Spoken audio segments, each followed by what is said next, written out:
출애굽기 8장 20절부터 32절까지입니다. 넷째 재앙 파리에 대한 재앙이에요. 20절입니다. 여호와께서 모세에게 이르시되 아침에 일찍 일어나 바로 앞에 서라. 그가 물 있는 곳으로 나오리니 그에게 이르기를 여호와께서 이와 같이 말씀하시기를 내 백성을 보내라. 그러면 그들이 나를 섬길 것이니라. 내가 만일 내 백성을 보내지 아니하면 내가 너와 내 신하와 내 백성과 내 집들에 파리떼를 보내리니 애굽 사람의 집집에 파리떼가 가득할 것이며 그들이 사는 땅에도 그러하리라. 그날에 나는 내 백성이 거주하는 고센 땅을 구별하여 그곳에는 파리가 없게 하리니 이로 말미암아 이 땅에서 내가 여호와인 줄 내가 알게 될 것이라. 내가 내 백성과 네 백성 사이를 구별하리니 내일 이 표징이 있으리라 하셨다 하라 하시고 여호와께서 그와 같이 하시니 무수한 파리가 바로의 궁과 그의 신하의 집과 애굽 온 땅에 이르니 파리로 말미암아 그 땅이 황폐하였더라. 넷째 재앙은 이제 파리입니다. 왜 하나님께서 파리로 재앙을 내리셨을까? 우리가 이거 이제 생각을 좀 해볼 거예요. 확실히 생각을 해보셔야 되죠. 의문을 갖고 왜 하필 파리일까? 네, 이 애굽이 그 여러 신을 섬긴다고 그랬잖아요. 농업 사회에 이들이 굉장히 여러 신을 섬기는데 이 파리는 여기에 나오는 이 파리라는 것이 이제 70인 성경이라는 게 있어요. 이 히브리어를 헬라어로 옮긴 70인 성경에 의한 그 본문을 보면 이게 덕플라이라고 그래갖고 생명체에다가 알을 낳아서 그 알이 깨서 그 유충이 그 생명체를 먹어요. 그리고 자라나요. 그래서 이 곤충은 이 파리, 이런 파리는 그 애굽 신의 우아티트라는 신이 있는데 그 신이 이 세상에 드러난 거예요. 이 세상에 파리의 모습으로 와서 있는 거예요. 그러니까 이들이 곤충신을 섬기는 거예요. 이제 섬기는 곤충신. 그 곤충신이 이 땅의 모습으로 들어온 것이 이 파리라 이 말이에요. 너희들이 섬기는 신, 그것이 참신이냐 하는 거죠. 하나님이. 이 바로가 아침에 일찍이 물가에 가는 것은 앞서에서도 바로가 물가에 왔어요. 이 바로가 애굽 사람들이 이 풍요와 다산의 젖줄기가 나일강이기 때문에 나일강에서 이런 신들에게 대해서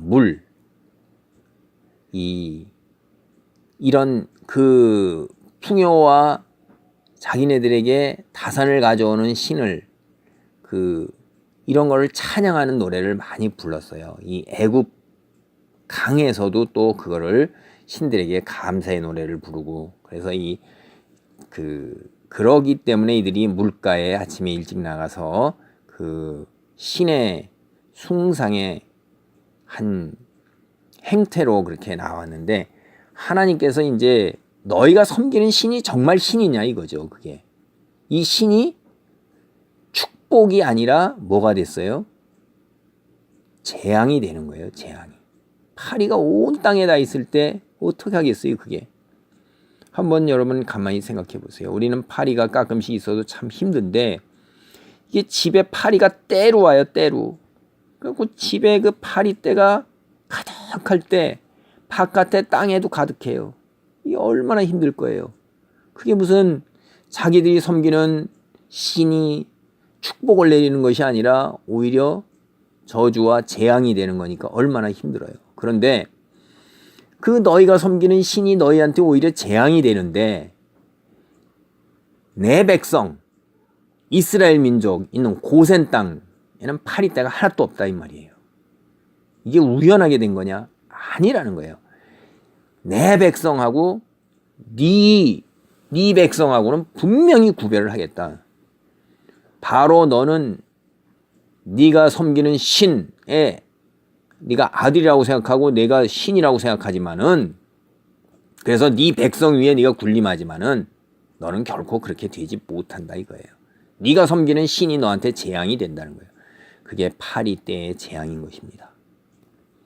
그리고 하나님이 처음으로 하나님께서 자기 백성을 돌보신다고 그래갖고 내 백성 해가지고선 재앙을 구체적으로 차별적으로 내리겠다는 걸 언급하시는 거예요. 25절입니다. 바로가 모세와 아론을 불러 이르되 너희는 가서 이 땅에서 너희 하나님께 제사를 드리라. 모세가 이르되 그리함은 부당하나이다. 우리가 우리 하나님 여호와께 제사를 드리는 것은 애굽 사람이 싫어하는 바인즉 우리가 만일 애굽 사람의 목전에서 제사를 드리면 그들이 그것을 미워하여 우리를 돌로 치지 아니하리이까. 우리가 사흘길쯤 광야로 들어가서 우리 하나님 여호와께 제사를 드리되 우리에게 명령하시는 대로 하려 하나이다. 이 애굽 사람들은 농경사회인데 유목민을 굉장히 멸시하고 증오했어요. 그래서 이들이 그 애굽 땅의 나일강의 하류에 있는 고센 지역에만 머물러 있었던 거예요. 어떤 때 그렇게 들어왔어요? 요셉 때 들어와서 거기에만 머물러 있는 게 그런 거예요. 나머지 그들이 그 위에 그 하류를 떠난 그 위쪽의 땅들에서 애굽 왕조가 번성을 했던 것입니다. 그래서 이스라엘 민족이 동물 제사를 드리는 것 이걸 애굽인이 굉장히 혐오했어요. 그래서 그 땅 안에서 제사를 드리게 되면 애굽 사람이 돌로 치는 거예요. 그리고 하나님은 뭐라고 그랬어요? 분명히 사흘길 땅 광야로 들어가서 제사를 드리라고 했으니까 이것은 타협을 하지 않습니다. 28절 바로가 이르되 내가 너희를 보내리니 너희가 너희 하나님 여호와께 광야에서 제사를 드릴 것이나 너무 멀리 가지는 말라. 그런즉 너희는 나를 위하여 간구하라. 모세가 이르되 내가 왕을 떠나가서 여호와께 간구하리니 내일이면 파리 때가 바로와 바로의 신하와 바로의 백성을 떠나려니와 바로는 이 백성을 보내어 여호와께 제사 드리니 다시 거짓을 행하지 마소서 하고. 그러니까 바로가 어떻게 했어요? 거짓말을 했잖아요. 그게 이 둘째 재앙 개구리 재앙을 만났을 때 바로가 처음으로 거짓말을 하는 거예요. 백성을 보내리니 이렇게 해놓고 그 다음에 15절에 8장 15절 보면 숨을 쉴게 되었을 때 마음이 완강하게 하여 이제 말을 듣지 아니하는 거예요.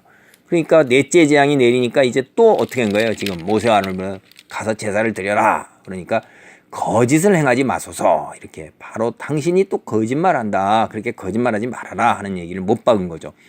30절입니다. 모세가 바로를 떠나 나와서 여호와께 간구하니 여호와께서 모세의 말대로 하시니 그 파리떼가 바로와 그의 신하와 그의 백성에게서 떠나니 하나도 남지 아니하였더라. 이 모세가 하나님께 간구했죠. 꼭 기도를 드렸어요. 그렇게 기도를 해서 특정 때 내일 이래서 재앙이 언제 임할지를 정확히 언급해서 이게 우연히 임하는 게 아니라 하나님의 역사라는 걸 분명하게 하는 거예요. 분명하게. 그리고 차별된 것도 하나님의 역사라는 걸 분명하게 하기 위한 거예요. 32절입니다. 그러나 바로가 이때에도 그의 마음을 완강하게 하여 그 백성을 보내지 아니하였더라. 하나님이 하나님 되신 것을 이 바로와 애굽 백성이 섬기는 그 곤충 신이 그들에게 축복이 아닌 재앙이 됨으로써 또 그것이 그들에게만 나타나고 하나님 섬기는 하나님의 백성에게는 나타나지 않음으로써 하나님의 전지전능하심과 하나님의 거룩한 섭리가 다시 분명하게 드러났습니다. 아멘.